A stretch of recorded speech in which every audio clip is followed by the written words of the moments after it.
সর্বোচ্চ রাষ্ট্রীয় সম্মান পাওয়ার পর আমি বিরতিতে গিয়েছি। ব্যক্তিগত কিছু সীমাবদ্ধতা, কিছু সমস্যা ছিল। কাজ তো আমরা নিজেদের জন্য করি না। আমার কাজের সংখ্যা কিন্তু আমার জেনারেশনের কোয়ার্টিস্টদের তুলনায় সবসময়ই কম। আলহামদুলিল্লাহ, প্রাপ্তি এখন পর্যন্ত ভালো।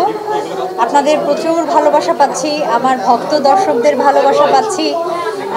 আসলে কাজ তো আমরা নিজেদের জন্য করি না, যে নিজে ঘরে বসে দেখবো তা না। আপনাদের জন্য করি, দর্শকদের জন্য করি। এবং শরতের জবা থেকে যে পরিমাণ ভালোবাসা আমি পেয়েছি, এই কৃতজ্ঞতা আমি কখনোই কোনোভাবে প্রকাশ করে শেষ করতে পারবো না।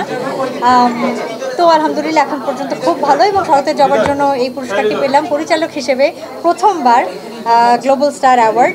ভীষণ ভালো লাগছে। যখন থেকে কাজ করি আমার কাজের সংখ্যা কিন্তু আমার জেনারেশনের কোয়ার্টিস্টদের তুলনায় সবসময়ই কম, কারণ আমি একটু প্রস্তুতি নিয়ে, একটু সময় নিয়ে কাজ করতে পছন্দ করি। সুতরাং এখনও আমি শরতের জবা নিয়েই আসলে বেশ কিছুটা ব্যস্ত আছি। যেমন ঢাকা ইন্টারন্যাশনাল ফিল্ম ফেস্টিভ্যালে প্যানোরামা সেকশনে শরতের জবা অফিসিয়ালি সিলেক্টেড হয়েছে। আজকেও একটা স্ক্রিনিং ছিল শিল্পকলায়, 2 দিন আগে স্ক্রিনিং ছিল আমাদের ন্যাশনাল মিউজিয়ামে। এগুলো নিয়েই আছি, শরতের জবা নিয়েই আছি।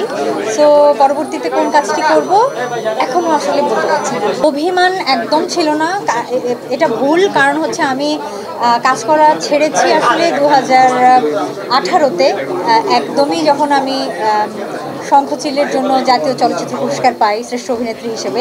সুতরাং একদম সর্বোচ্চ রাষ্ট্রীয় সম্মান পাওয়ার পর আমি বিরতিতে গিয়েছি। অভিমানের এখানে কোনো জায়গাই নেই। আমার ব্যক্তিগত কিছু সীমাবদ্ধতা, কিছু সমস্যা ছিল, সেসব কারণেই আসলে এই বিরতিটা ছিল। বাট আলহামদুলিল্লাহ শরতের জবা দিয়ে ফিরেছি, আমি এখন অনেক খুশি।